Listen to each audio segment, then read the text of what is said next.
ना जी सोशल मीडियावर पोस्ट करण्यासारखी नसते, पण लोकांच्या मनात मात्र ती घटना व्हायरल होते.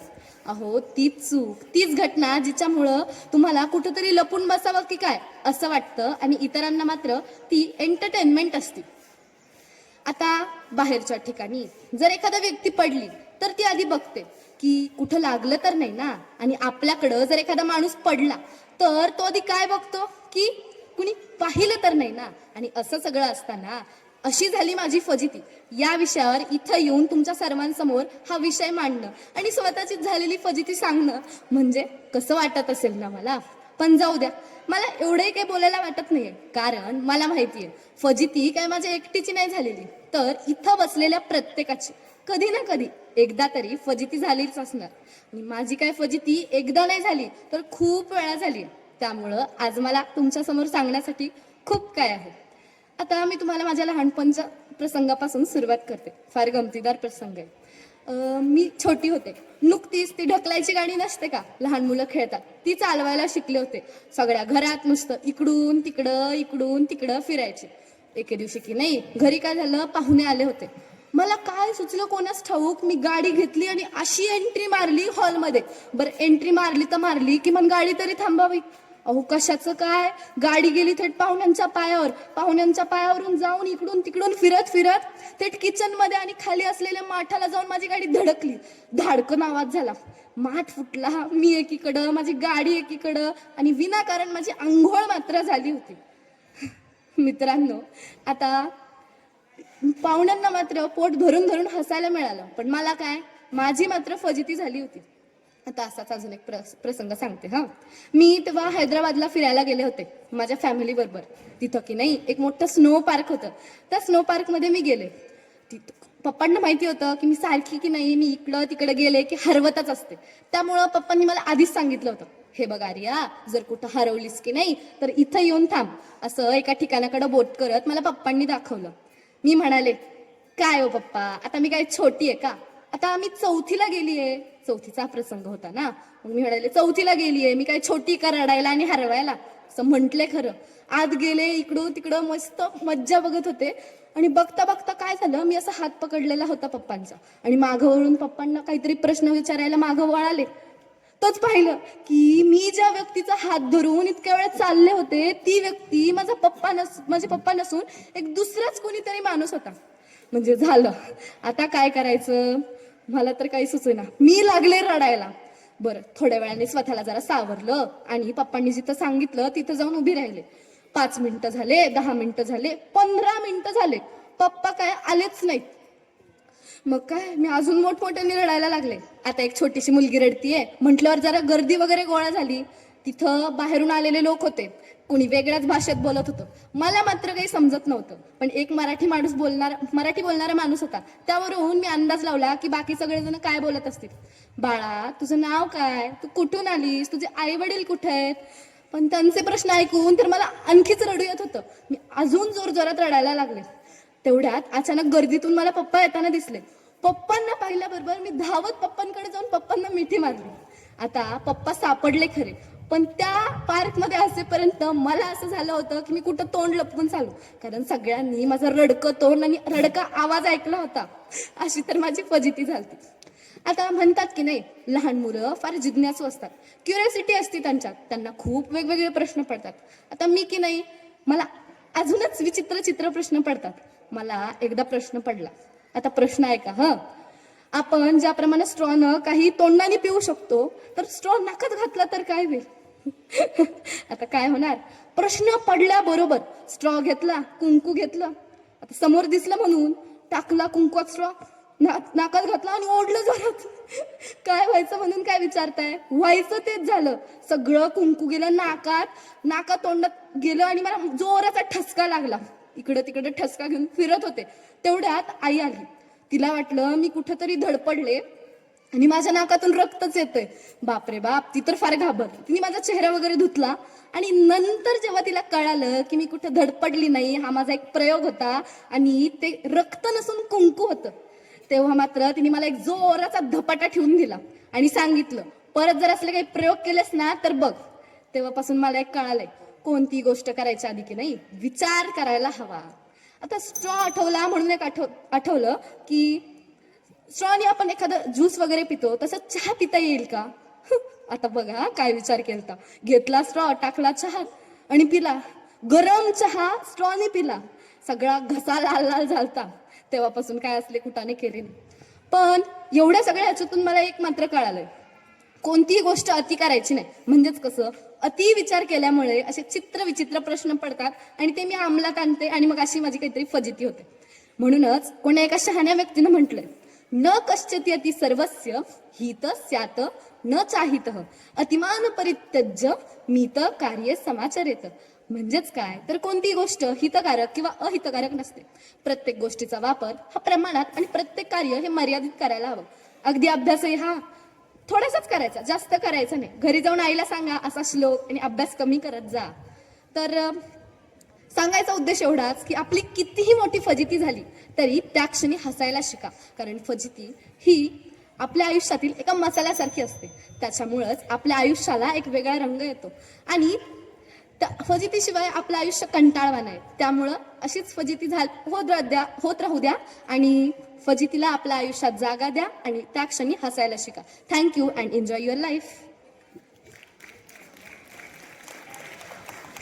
किमया तरवडे.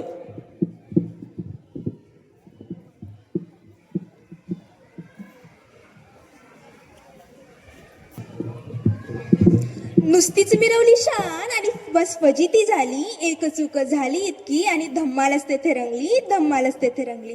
हास्यात मिसळली लाज आणि आठवण मनात कोरली. अशी झाली माझी फजिती, पण गंमत त्यातच दडली. उपस्थित मान्यवर, आदरणीय गुरुजन आणि माझ्या प्रिय मित्रमैत्रिणींनो, मी किमया वैशाली निलेश तरवडे, आपल्याच विद्यालयाची 8वी अ ची विद्यार्थिनी, तुमच्या समोर उभी आहे एका अनुभवाने, थरथरलेल्या मनाने आणि त्याच अनुभवातून हास्यात बदललेल्या चेहऱ्याने. हा अनुभव म्हणजे अशी झाली माझी फजिती. मित्रांनो, मनुष्य कितीही शहाणा असला ना तरी एकदा तरी नशिबाच्या वळणावर घसरतोच. आणि मी घसरलेही आणि अडकलेही, तेही बाजारात. हो, चक्क बाजारात. ती रविवारची दुपार, सूर्य आपली तिरकी तलवार घेऊन माथ्यावर उभा आणि मी मात्र मनात मोठा निर्धार करून भाजी खरेदीला गेले. पहिल्यांदाच. घरच्यांना वाटलं ही मोठी झाली, घरातले काम करू शकते. पण विश्वासाचा फुगा हा कधी कधी 2 सेकंदातच फुटतो बरं का. बाजारात पाऊल टाकतात एक वेगळीच गंमत सुरू होते. लोकांचा गडबड गोंधळ, कुणी चिल्लर मागतंय, कुणी भाज्या निवडतंय, तर काही काकू गॉसिप करतायत. बाजार म्हणजे इथे भाजीपेक्षा जास्त ओव्हर ऍक्टिंग लोकांचीच असते. बरं, ते जाऊ द्या. मी एका भाजीवाल्याकडे गेले. त्याच्या टोपलीत ताजे ताजे टोमॅटो चमकत होते. मी विचारलं, कितीला दिले टोमॅटो? तो म्हणतो 80 रुपये किलो.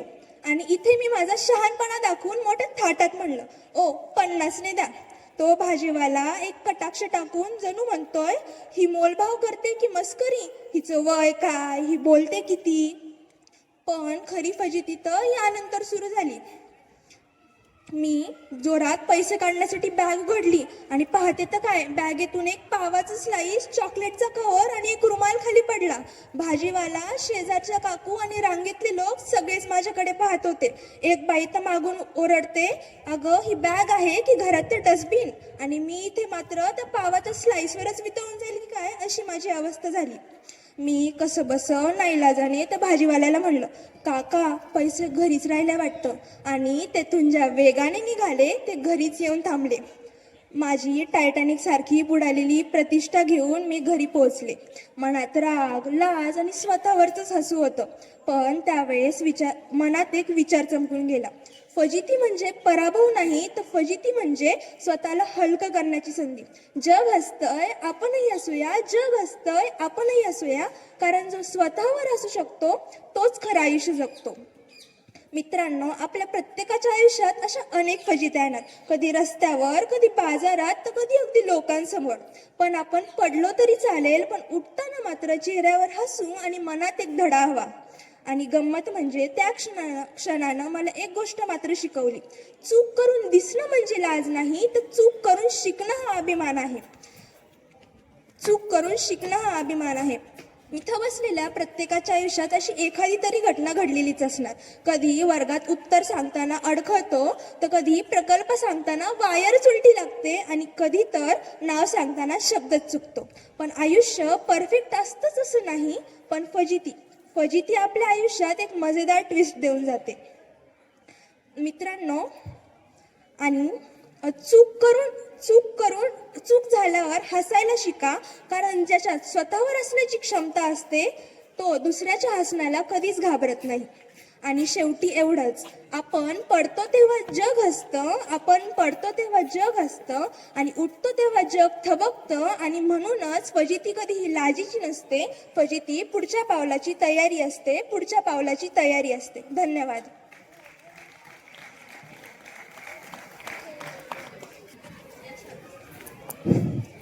पुढची स्पर्धक आहे आयुष्या सुगत कुमार वाघमारे. नमस्कार मंडळी, मी आयुष्या सुगत कुमार वाघमारे, इयत्ता 8वी सावित्रीबाई फुले माध्यमिक व उच्च माध्यमिक विद्यालयाची मी विद्यार्थिनी. आज मी तुम्हाला एकदम 5G स्पीडने पसरलेल्या माझ्या फजितीबद्दल सांगायला आले. चला तर मग सुरू करूया. तर आमच्या घरातला एक साधा सिंपल नियम आहे, तो म्हणजे जेवढ्या वेळ माझा मेंदू बंद तेवढ्या वेळ आमच्या घराचं वायफाय सगळ्यात जास्त चालू. आणि ज्या दिवशी टेस्ट असते ना, त्या दिवशी दोन्ही बंद. त्या दिवशीची सकाळ पण अशीच झाली. आई ओरडली, अगं आई उठ, टेस्ट नाही द्यायची का तुला? आणि मी 6:59 उठले, कारण मला टेस्ट 7 वाजता द्यायची होती. बरं, कशी बशी उठले, स्क्रीन चालू केली आणि पहिला शब्द डोळ्यासमोर आला, टेक्नॉलॉजी. आणि मी टेस्ट सुरू केली. पहिला प्रश्न आला, महर्षी काव्य यांनी कोणते कार्य केले? कोण महर्षी कोण काव्य काहीच कळेना. आणि मी पटकन टाईप केलं, महर्षी काव्य यांनी महान कार्य केले. पुढचा प्रश्न स्क्रीन समोर आला, वरील उत्तरातील राजूचे बालपणाची वैशिष्ट्य सांगा. राजूचे बालपण, यावेळेस ना मी जरा ओव्हर कॉन्फिडेंटच होते, म्हणून मी पटकन टाईप केलं, राजूचे बालपण लहानपणी होते. आणि हे ऐकून तर राजूला सुद्धा लाज वाटायला लागली असणार. पुढचा प्रश्न आला, कृत्रिम उपग्रह म्हणजे काय? कृत्रिम उपग्रह, हा हे तर मला माहितीये, म्हणून आत्मविश्वासाने टाईप केलं, कृपा करणारा उपग्रह म्हणजेच कृत्रिम उपग्रह. थोडक्यात कृपा अधिक उपग्रह बरोबर कृत्रिम उपग्रह. आई ग, मला स्वतः लाज वाटते आता. यावेळेस ना माझा मेंदू नक्की फिरायला गेलेला असणार आहे. आता पुढचा प्रश्न आला, आजूबाजूचे कोणतेही 4 प्राणी लिही. 4 प्राणी, हा मी आपल्या सगळ्यांचा आवडता, सगळ्यांचा जीवलग प्राणी कुत्रा सगळ्यात आधी लिहिला. कुत्रा, मांजर, गाय आणि शेजारच्या बकऱ्या, हे 4 प्राणी मी त्यात लिहिले. 5वा प्रश्न आला, रांगोळी तयार करायचे. रांगोळी तयार करताना आपण कसे कलर तयार करतो, असा तो प्रश्न होता. रांगोळी म्हणताच मला आठवलं, झटपट पटापट लक्ष्मीचे घर के अंदर प्रसन्न होकर अंदर आएंगी, झटपट पटापट. आणि मी भिन्नाच्या सारखं ते टाईप पण केलं. आता काय करते? पुढचा प्रश्न पण आला. पुढचा प्रश्न माझ्याबद्दल होता, म्हणजे हेच मी किती अभ्यास करते काय. तर ना मी टाईप केलं, टेस्टच्या दिवशी सगळ्यात जास्त आणि बाकीच्या दिवशी थोडा कमी. सगळ्यात जास्त म्हणजे काय? टेस्टच्या दिवशी अर्धा तास पुस्तक उघडून बसणारी ही पोरगी 15 मिनिटं यात घालते की काय अभ्यास करू. तर बाकीच्या दिवशी तुम्ही समजूनच घ्या. पुढचा प्रश्न आला, माझ्याबद्दल काहीतरी लिही, म्हणजे तुझ्याबद्दल काहीतरी लिही, असा तो प्रश्न होता. हा हे तर मला येतं, म्हणून मी लिहिलं, सध्या मी झोपेत आहे. टेस्ट संपली की लगेच झोपेल. पुढच्या वेळेस टेस्ट देताना थोडी उशिरा घ्यावी अशी मी विनंती करते. जे कोणी मला पास करेल त्याला पुण्य लागतील अशी मी देवाकडे नम्र विनंती करेन वाटतं. आणि त्याचे उपकार परतफेड करण्याचे कष्ट मी परत कधी घेणार नाही. आणि टेस्ट संपली. आता तुम्हाला वाटेल एवढं करूच तर थोडा अभ्यास केला असता तर बरं झालं असतं ना. पण काय करू, लक्ष कुठं लागतंय माझ्या अभ्यासात? का लक्ष लागत नाही? कारण जरासा किताबों में कम ध्यान है, ज्यादा सोशल मीडिया में है. हे एकुलतं एक कारण आहे माझ्या या सगळ्या प्रसंगासाठी. तर सोडा, दुसऱ्या दिवशी एकदम झक्कास एंट्री मारत क्लासमध्ये गेले आणि सर जशी माझी वाटच पाहत होते, लगेच फोन काढला आणि म्हणाले, आपल्याच क्लासमधल्या एका विद्यार्थिनीने खूप अप्रतिम आणि क्रिएटिव्ह उत्तरं लिहिलेली आहेत. आणि मला कळलं ती मुलगी मीच, कारण समजने वाले को इशारा काफी आहे. आणि समजने वाले को इशारा काफी आहे. आणि मला स्वतःचीच लाज वाटायला लागली. सर म्हणाले मी ते वाचून दाखवतो. सरांनी माझा कृपा करणारा उपग्रह वाचताच अर्धा क्लास लोटांगण घेत होता. सरांनी शेजारच्या बकऱ्या हा प्राणी म्हणताच तर माझी मैत्रीण खाली पडून हसू लागली आणि मला पण हसू की रडू असंच झालं. शेवटी सर म्हणाले की ही मुलगी टेस्ट देत नाहीये तर थेट कॉमेडी शो शूट करते. आणि मला पण असंच वाटलं. कधी कधी ना झोप ओव्हरलोड झाली ना तर मी अशीच करते आणि नवीन व्हर्जन क्रिएट करते. व्हर्जन 2.0 फुल ऑन बावळट मोड. काय वाटलं संपलंय का हे? नाही ना, बाकी आहे अजून. झोपेने केला मेंदूचा वायफाय बंद, पुस्तके झाली वेडी, कुठेच नाही कनेक्ट. झोपेने केला मेंदूचा वायफाय बंद, पुस्तके झाली वेडी, कुठेच नाही कनेक्ट. सरांनी वाचली माझी टेस्टची कमाल आणि वर्गभर झाला माझ्या फजितीचा व्हायरल धमाल. धन्यवाद. पुढचा स्पर्धक आहे वैष्णवी जालिंदर वाघमोडे. नमस्कार, माझं नाव वैष्णवी जालिंदर वाघमोडे. मी इयत्ता 8वी तुकडी क मध्ये शिकते. माझा विषय आहे अशी झाली माझी फजिती. एके दिवशी मी शाळेत गेले नाही. दुसऱ्या दिवशी शाळेत गेल्यानंतर मला मॅडमनी विचारलं, काल तू शाळेत का नव्हती आली? आणि मला एक कागद दिला. त्या कागदावर पप्पांचीच सही घेऊन यायला सांगितलं. आणि मी काल घरी राहिले हे पप्पांना माहित नव्हतं बरं का. हे जर पप्पांना जर समजलं तर माझं काहीच खरं नाही असं मला वाटत होतं. पण माझ्या डोक्यानं मला साथ दिली आणि मला पप्पांची हुबेहूब नक्कल करता येत होती. मी पटकन त्या कागदावर सही केली आणि मला इतका आनंद झाला होता की मी त्या कागदावर सही, वार, दिनांक सगळंच टाकून ठेवल्यानंतर मी तो कागद मॅडमकडे जमा केला. मॅडमकडे तो कागद जमा केला आणि मॅडमला तो कागद मुख्याध्यापकांकडे जमा करावा लागत असे. मॅडमने तो कागद मुख्याध्यापकांकडे जमा केला आणि तिसऱ्या दिवशी मी आज सहज खिडकीपाशी बसल्यानंतर माझं लक्ष सहज बाहेर गेलो आणि आई शपथ पप्पा शाळेत आता काही खरं नसतंय, आता मला काहीच खरं नाही असं मला वाटत होतं. पण मला तेवढ्यात बोलवणं आलं. मनात लई विचार चालू होते पण नुसतं धक धक धक धक वाजत होतं. आणि मी तिथं गेले पप्पांना विचारू का नको आज नुसती भीती वाटत होती. तेवढ्यात पप्पा मला म्हणाले, तू आज डब्बा नाही आणलास, धर हा तुझा डब्बा शाळेचा. मग मी तो डब्बा घेणार, मी इकडे येणार, पप्पा तिकडे जाणार. तेवढ्यात मुख्याध्यापक आले. मुख्याध्यापक पप्पांना म्हणाले, तुम्ही हल्ली मुलीला जास्तच घरी ठेवताय, अशी नाही ती पेपरमध्ये होईल नापास. मग मी मुख्याध्यापक म्हणाले, पेपरमध्ये नापास झाल्यावर आपण काय करायचं? मग पप्पा म्हणाले, नाही हो, ह्या वर्षी ती एकदा पण शाळेतून घरी राहिली नाही, ह्या आठवड्यात तर ती घरीच राहिली नाही. आणि तेवढ्यात पप्पा म्हणाले, घरी राहिलेली नाहीये, तुमच्याकडून काहीतरी चूक झाली वाटतं. मग मुख्याध्यापकांनी सही केलेलं पत्र दाखवलं. त्या पत्रावर वार, दिनांक ते सगळंच टाकून ठेवलेलं होतं.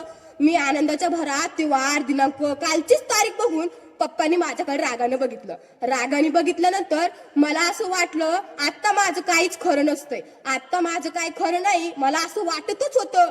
पण तेवढ्यात पप्पा मला म्हणाले, मुख्याध्यापक मला म्हणाले, बाळा आता जशी चूक केली आहे ना तशी पुन्हा करू नको.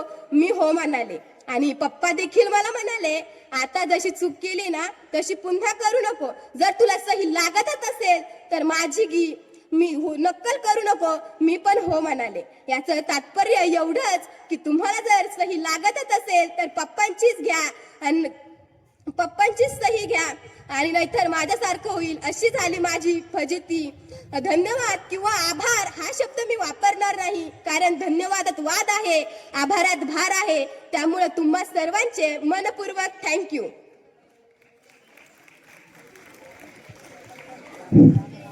पुढची स्पर्धक आहे समृद्धी रितेश चौरसिया.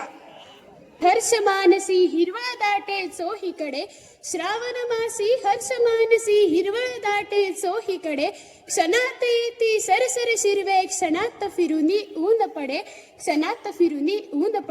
अध्यक्ष महोदय, पूज्य गुरुजन वर्ग व इथे उपस्थित माझ्या बंधू आणि भगिनींनो, सर्वप्रथम सरांना माझे नमस्कार.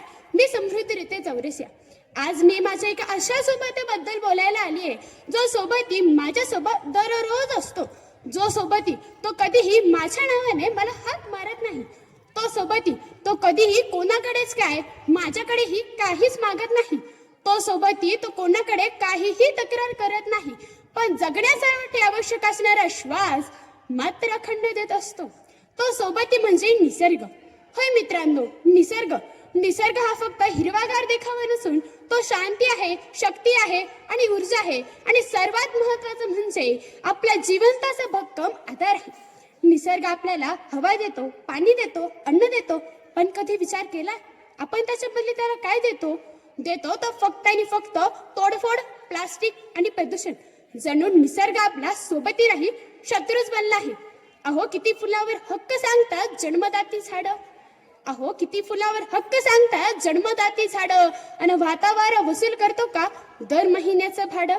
लिटरभर पाण्याचा काय भाव सांगते नदी, लिटरभर पाण्याचा काय भाव सांगते नदी, आणि किती ऍडव्हान्स मागतात ढग पाऊस पाडण्याआधी. प्रकाश दिला म्हणून सूर्य घरी कधी लाईटबिल झाडतो का? प्रकाश दिला म्हणून सूर्य घरी कधी लाईटबिल धाडतो का? का रविवारची सुट्टी टाकून जगात अंधार पडतो का? मित्रांनो, आज आपण मोबाईल, सोशल मीडिया आणि इंटरनेटच्या आयुष्यात जगत जरी असलो ना, तरी अजूनही तासभर जरी निसर्गात फिरले, जो आनंद आणि जी शांतता आपल्या मनाला लाभते ती लाखो लाईक्स आणि लाखो फॉलोअर्स मध्ये मिळणार नाही. कारण की निसर्ग हाच आपला खरा सख्खा सोबती आहे. आपण आजकाल लाखो झाडांची कत्तल करतो, जंगल तोड करतो. म्हणून मला असं म्हणावंसं वाटतं, एक माणूस कापताना खोड झाडाचं घामाघूम झाला, एक माणूस कापताना खोड झाडाचं घामाघूम झाला. ये जरा बस सावलीत झाडातूनच आवाज आला, ये जरा बस सावलीत झाडातूनच आवाज आला. कारण निसर्ग हा आपला खरा सख्खा सोबती, गुरु आणि रक्षक आहे. त्यामुळे त्याचं जतन करणे हे आपल्याच हातात आहे. अहो कित्येक वर्षापासून निसर्ग सांगतोय कसं वागायचं हे कृतीतून दाखवतोय, पण आपण हे चेडे ओरबाडून खातोय निसर्ग.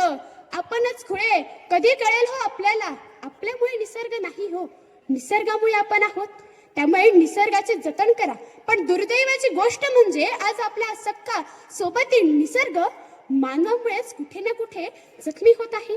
आज निसर्ग शांत आहे, पण शांततेचा अर्थ कमजोरी होत नाही.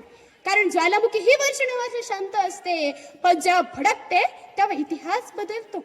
निसर्ग ही अगदी तसंच आहे. उपकार भरपूर करतो, पण जेव्हा भडकतो तेव्हा पूर, ज्वालामुखी, दुष्काळ घेऊन जगालाच हादरवून टाकतो.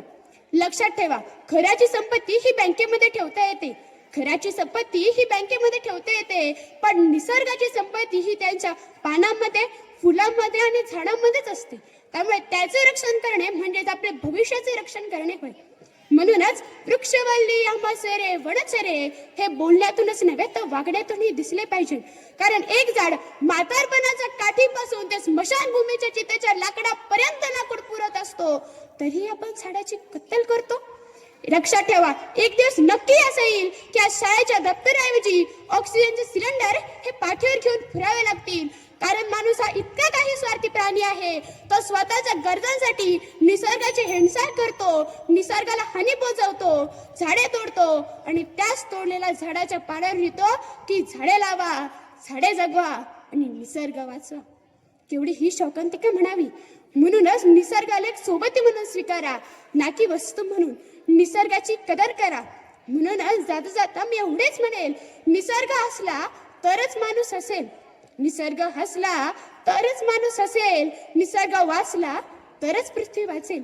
म्हणून एक तरी सोबती म्हणू लावा, एक तरी छोटंसं रोप. म्हणून एक तरी सोबती म्हणू लावा, एक तरी छोटंसं रोप. नाही तर दिसेल निसर्गाचा प्रकोप, नाही तर दिसेल निसर्गाचा प्रकोप. धन्यवाद.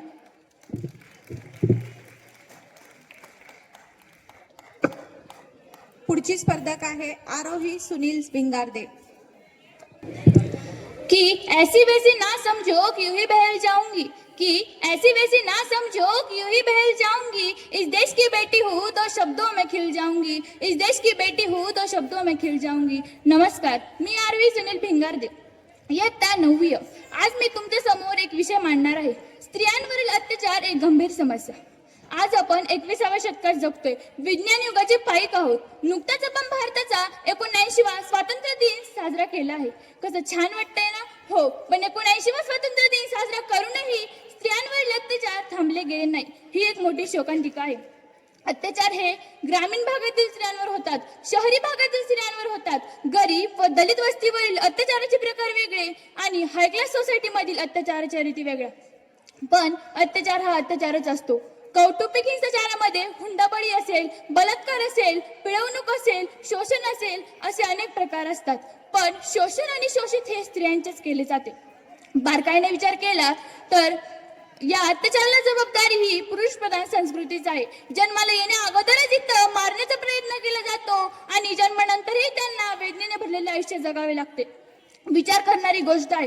दरवर्षी आपल्या महाराष्ट्रातील 25,000 स्त्रिया गायब होतात. यामध्ये काही महिला असतात, मुली असतात. काय होत असेल या स्त्रियांचं? कुठे जात असतील या स्त्रिया? मन सुन्न करणारी गोष्ट आहे.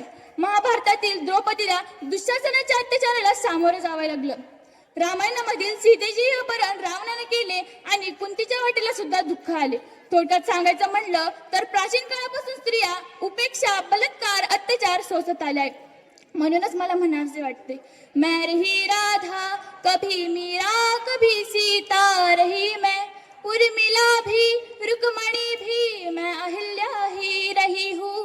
मैं रही राधा कभी मीरा कभी सीता रही मैं, युग रहा कोई कहानी जो रही हो, युग रहा कोई कहानी जो रही हो, मैं कायम उपेक्षित ही रही हूँ, उपेक्षित ही रही हूँ, उपेक्षित ही रही हूँ.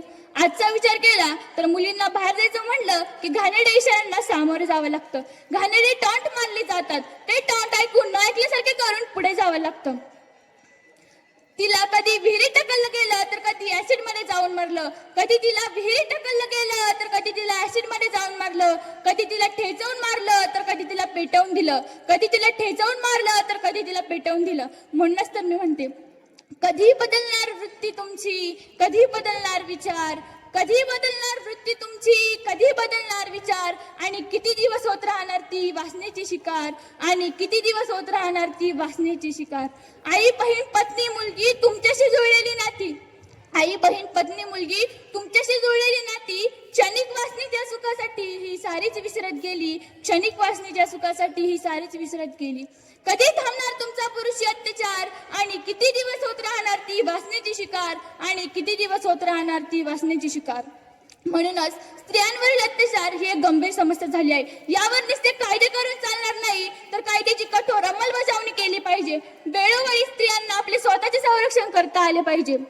म्हणूनच तर मी स्त्रियांना म्हणते, छोडो मेहंदी खडक संभालो खुद ही अपना चीर बचा लो, छोडो मेहंदी खडक संभालो खुद ही अपना चीर बचा लो, दूत बिठाए बैठी शकुनी जब मस्तक सब बिक जाएंगे, उठो द्रौपदी शस्त्र उठा लो अब गोविंद नहीं आ पाएंगे, उठो द्रौपदी शस्त्र उठा लो अब गोविंद नहीं आ पाएंगे.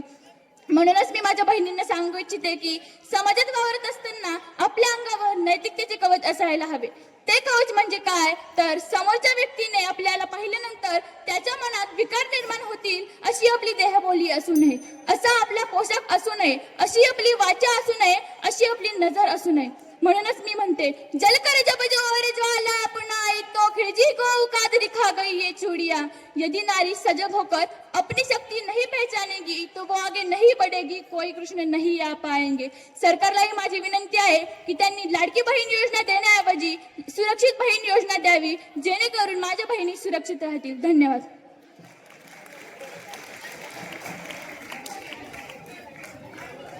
पुढच्या स्पर्धकाचं नाव आहे शौर्य श्रीकांत नागरे.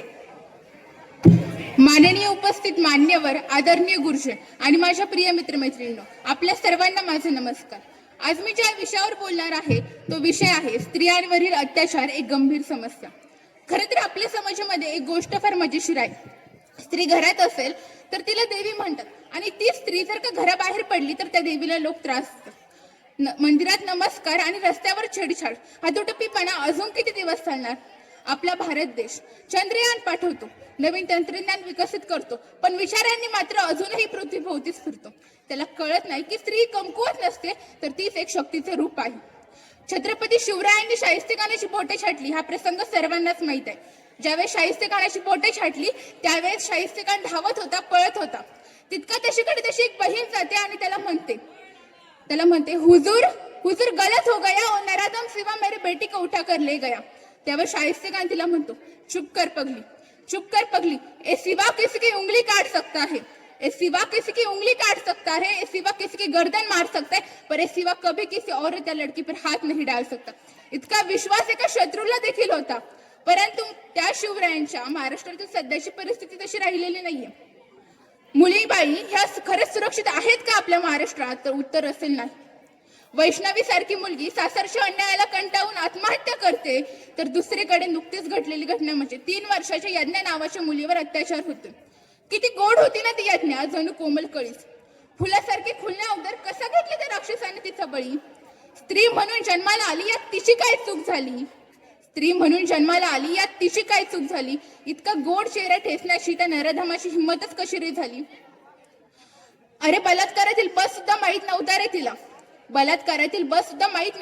तिला. मग इतका मोठा भोग कसं तिच्या नशिबी आला. हे सगळं ऐकून आपलं मन किती कासावीस होतं ना. मग विचार करा तिच्या जन्मदात्यांना काय वाईटच. किती तडफली असेल ना ती चिमुकली. एका चॉकलेटसाठी कसं काय त्या राक्षसाची तावडी सापडली. आता न्याय मिळाला पाहिजे यज्ञा बाळाला, नाही तर वेळ नाही लागणार पुन्हा अशी एक यज्ञ तयार व्हायला. महाराष्ट्रात अत्याचार हे विविध रूपाने समोर येत आहेत. दहेज, छेडछाड, कार्यस्थळी त्रास, बलात्कार आणि समाजात दिसणारी असुरक्षितता. परंतु हे अत्याचार फक्त शरीरावर होत नाही, तर ते मनावरही परिणाम करतात. कधी कधी तर शब्दांचा प्रहारही खूप वेदनादायक असतो. लोक म्हणतात, अगं मुलगी आहेस, एवढं काय शिकणार, मागे बघून चल ह, तू फार बोलायला लागलीस. असे संस्कार लोक आजही देतात आणि मग परत स्वतःलाच म्हणवतात आधुनिक समाज. असा असतो आधुनिक समाज. लोक बोलतात, मी घरात बायकोचा फार आदर करतो, पण नंतर समजतं हा आदर फक्त लोक समोर असल्यावरच असतो. स्त्रियांचा संस्कार हा फक्त शब्दांचा खेळ नसून तो वर्तनाचा संस्कार असायला हवा. स्त्रियांचा सन्मान हा फक्त वर्तनाचा संस्कार असायला हवा. जर का आपल्याला समाज म्हणून बदलायचे असेल ना, तर बदल हा घरापासून करण्याची गरज आहे. मुलींना एक समान मानण्याची गरज आहे. हे काम मुलींचं, ते काम मुलांचं असं थांबवणं आवश्यक आहे. आणि सर्वात महत्वाचं म्हणजे जर का कोणी चुकीचे करताना दिसलं तर तिथे उभं राहणं गरजेचं आहे. कारण अत्याचार थांबवणं ही फक्त शासनाचीच नाही, तर प्रत्येक नागरिकाची जबाबदारी आहे. जर का आपण स्त्रियांचा सन्मान केला तर त्या घर घडवतील, देश घडवतील, अख्खा समाज पुढे नेतील. ज्या घरात स्त्रियांचा सन्मान होतो तेथे आनंदाची ज्योत कधीही विझत नाही. शेवटी एवढंच सांगते, स्त्री ही शक्ती आहे, संस्कार आहे, आधार आहे.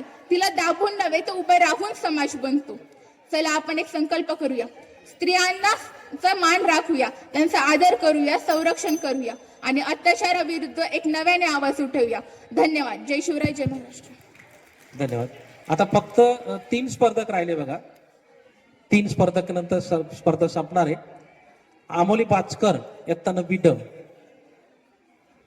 नाही आली. इयत्ता 10वीच्या स्पर्धा सुरू होत आहेत बघा. त्याच्यामध्ये श्रेया दीपक ढोकणे. मी इथे आमंत्रित आहे. मी इयत्ता 10वी मध्ये शिकते. मी इयत्ता 10वी क मध्ये शिकते. माझे नाव श्रेया ढोकणे. माझ्या स्पर्धेचा विषय आहे अनापामुळे झालेला बदल. तर संस्कृतमध्ये सती म्हणजे सजग आणि अनापान म्हणजे श्वास घेणे आणि श्वास सोडणे. अनापान ध्यान करताना या सरावात तुमचे संपूर्ण लक्ष केंद्रित करणे समाविष्ट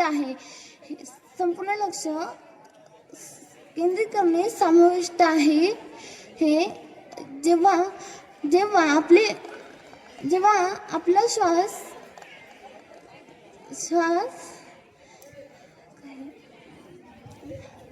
जेव्हा आपला श्वास परत येतो तेव्हा आपले मन जेव्हा जेव्हा भटकते तेव्हा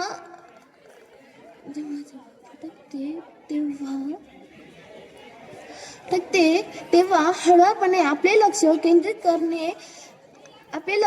करण्यावर भर दिला जातो तो तेव्हा आनापानमुळे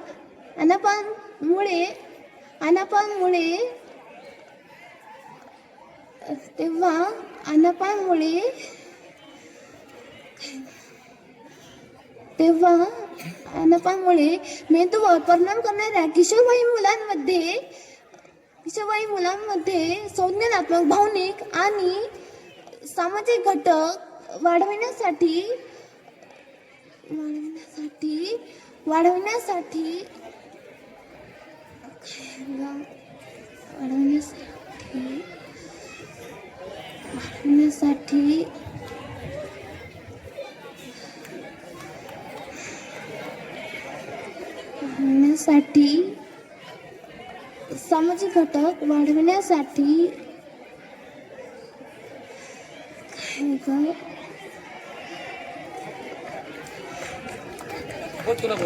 सामाजिक घटक वाढविण्यासाठी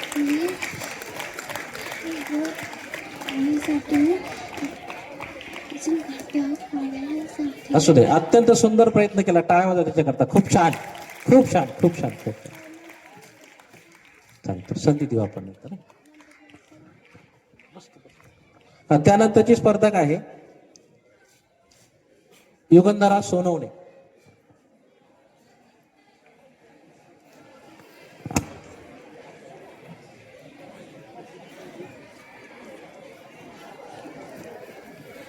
नमस्कार आदरणीय मुख्याध्यापक, उपमुख्याध्यापक, पर्यवेक्षक, शिक्षकवृंद आणि माझ्या प्रिय मित्र आणि मैत्रिणींनो, मी वसुंधरा प्रशांत सोनवणे इयत्ता 10वी ब ची विद्यार्थिनी तुमच्या समोर अनुभव व्यक्त करते. आनापानने माझ्यात झालेला बदल. माझी सुरुवात म्हणजे एका बेचैन मनाला मिळालेली दिशा. आनापान सुरू होण्यापूर्वी माझं मन खूप गोंधळलेलं होतं. छोट्या छोट्या गोष्टींचा राग यायचा. एखादी गोष्ट चुकली की मन विचलित व्हायचं. अभ्यासात लक्ष लागत नव्हतं. मग शाळेत एक नवीन उपक्रम सुरू झाला, तो म्हणजे आनापान. आनापान म्हणजे काय सुरुवातीला मला माहिती नव्हतं. शिक्षक वर्गात एक साऊंड घेऊन यायचे. तो ऑन केला की तो बोलू लागायचा, आओ 10 मिनिट आनापान के साथ ना का अभ्यास करे, साथ से मात्र बेताए, ध्यान से सुखपूर्वक और जानते रहे. मला याचा अर्थ काही समजला नाही. नंतर हळूहळू समजू लागलं. आनापान म्हणजे काय? आनापान म्हणजे साधं, सहज, नैसर्गिक श्वासावर लक्ष केंद्रित करणं. मी प्रयत्न केला श्वासावर लक्ष केंद्रित करण्याचा आणि माझ्या बदलाची ती पहिली पायरी ठरली. हळूहळू माझं मन अधिक शांत होत गेलं. अभ्यासात जास्त लक्ष लागत गेलं. जसं आपण श्वासावर लक्ष केंद्रित करू तसं मनातील गोंधळ कमी होत आहेत. हे बदल तुमच्यासाठी छोटे असतील पण माझ्यासाठी खूप मोठे आहे.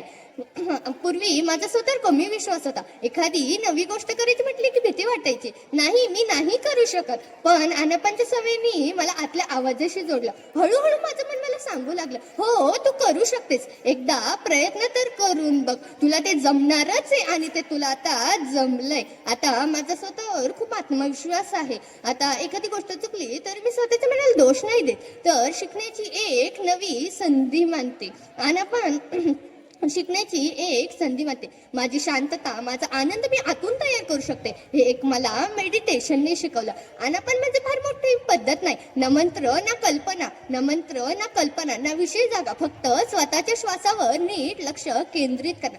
ही छोटीशी पद्धत असली तरी त्या पद्धतीने माझ्या आयुष्यात शांतता, आनंद, धैर्य आणि आत्मविश्वासाची वाढ केली. तुम्ही रोज मन लावून आनापान करा. तुम्हालाही नक्कीच हे बदल जाणवतील. आनापान फक्त मनासाठी नाही तर ते शरीर देखील निरोगी बनवतं. मी अनुभवलेले बदल आहे की ऊर्जा जास्त मिळू लागली, थकवा कमी झाला, चिडचिड गायब झाली.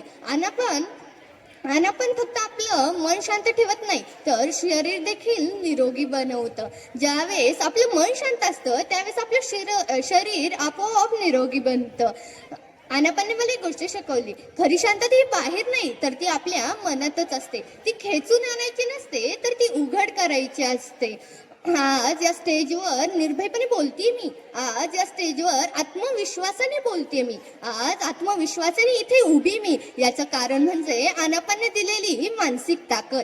शेवटी जाता जाता एवढंच म्हणेन, आनापान म्हणजे फार मोठी क्रिया नाही, ते एखादी चमत्कारी उपायही नाही, ते दिवसातले क्षण आहेत. हे शांत क्षण मनात, शरीरात आणि जीवनात खूप मोठे आणि सुंदर बदल घडवतात. आज मी अधिक शांत आहे, संयमी आहे, आत्मविश्वास पूर्ण आहे आणि स्वतःशी जोडलेले आहे. याचं कारण म्हणजे आनापान. मी तुम्हाला एक गोष्ट सांगू इच्छिते, तुम्ही रोज मन लावून आनापान करा. ते स्वतःसाठी. डोळे मिटवा, श्वास घ्या आणि शरीराला एक छोटीशी भेट द्या. ती म्हणजे शांततेची. आनापान म्हणजे एखादी जादू नाही, तो दिवसातला शांत सराव आहे. हा सराव रोज थोडा थोडा करत गेलो की आपल्या जीवनात आणि आयुष्यात खूप मोठे आणि सुंदर बदल घडतात. ज्यावेळेस आपलं मन बदलतं त्यावेळेस आपलं संपूर्ण आयुष्य बदललेलं असतं. धन्यवाद. धन्यवाद. यानंतर शेवटचं स्पर्धक आणि त्यानंतर आपल्याला स्मरणशक्तीचा निकाल ऐकायचा आहे. सर्वांनी ताट बस. ज्ञानेश्वरी चंद्रहास जाधव. एकच कोणी राहिले का चुकून?